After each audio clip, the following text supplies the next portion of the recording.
और इसी बीच जमीयत आइमा वल उलमा के अध्यक्ष मुफ्ती मोहम्मद इमदादुल्लाह कासमी और अखिल बंगाल अल्पसंख्यक युवा संघ के सचिव ने क्या कुछ कहा है, चलिए आपको वो भी सुनवा देते हैं। असल में तालीमी जगह में तालीमी चीज़ें होनी चाहिए। वही मजहबी ऐसी कोई चीज़ दाखिल नहीं करना चाहिए जिसमें जो पढ़ने वाले हैं और समाज में गलत कोई उसका इशारा जाए।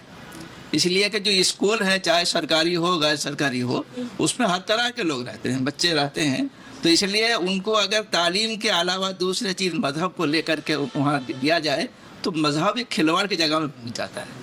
तो इसलिए हम चाहते हैं, हम सरकार से भी आग्रह करेंगे कि ऐसी चीज़ें जो इख्तलाफी चीज़ें हैं तो ऐसी चीज़ें स्कूल पर लागू ना किया जाए, बल्कि उसको वहाँ तालीम कैसे सुधार हो, उस वहाँ के टीचर ठीक से हो, उसका जो पढ़ाई की जो जगह है वो ठीक ठाक हो, ये सब देखना चाहिए। मजहब को लेकर वहाँ लोगों में और बच्चों में इख्तलाफ पैदा करने का रास्ता नहीं खोला जाना चाहिए।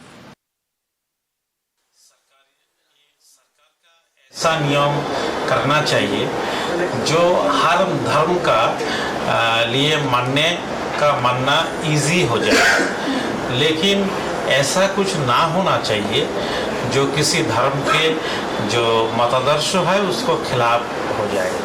तो हम लोग सरकार को रिक्वेस्ट करेंगे कि एक सेकुलर ज़बान वाला जो गाना है जो देश के हित में है, जो हमारा यूनिटी के हित के होंगे, जो रविंद्रनाथ के हो या शरद चंद्र के हो या बंकिम चटर्जी जी का हो, इसी का एक कोई गीत ऐसा होना चाहिए जो हमको सब गाना आसानी से मानना हो सकता है।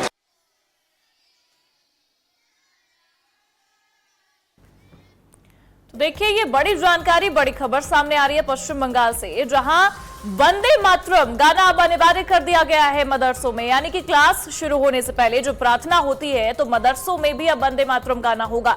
शुभेंदु सरकार लगातार नियम लेकर आ रही है, फैसले बदल रही है, आदेश जारी कर रही है और उसी बीच ये बड़ा आदेश सामने आया है जहां ये कह दिया गया है कि वंदे मातरम गाना पड़ेगा। हालांकि इससे लेकर प्रतिक्रियाएं भी सामने आ रही है। वंदे मातरम पर मुफ्ती मोहम्मद ने भी अपना बयान दिया है।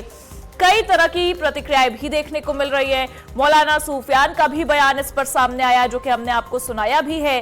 वंदे मातरम के लिए मजबूर करने को गैर संवैधानिक इन लोगों ने करारा है। तो एक तरीके से प्रतिक्रियाएं सामने आ रही हैं, विवाद भी बढ़ता जा रहा है, लेकिन सरकार अपने फैसले पर अडिग है, सरकार अपने आदेश पर अडिग है और ये साफ कहती नजर आ रही है कि मदरसे में अब क्लास शुरू होने से पहले आपको वंदे मातरम गाना पड़ेगा। यानी कि अगर प्रार्थना हो रही है तो प्रार्थना में वंदे मातरम अनिवार्य कर दिया गया है हर मदरसों में।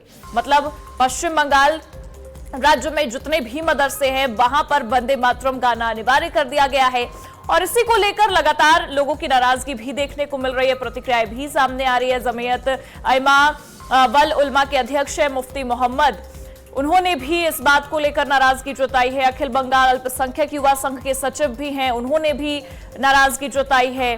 तो एक तरीके से प्रतिक्रियाएं लगातार सामने आ रही हैं, लेकिन सरकार अपने फैसले पर अडिग है। सरकार ने यह साफ कर दिया है कि मदरसों में आपको वंदे मातरम गाना पड़ेगा। प्रार्थना के दौरान वंदे मातरम गीत को अनिवार्य कर दिया गया है।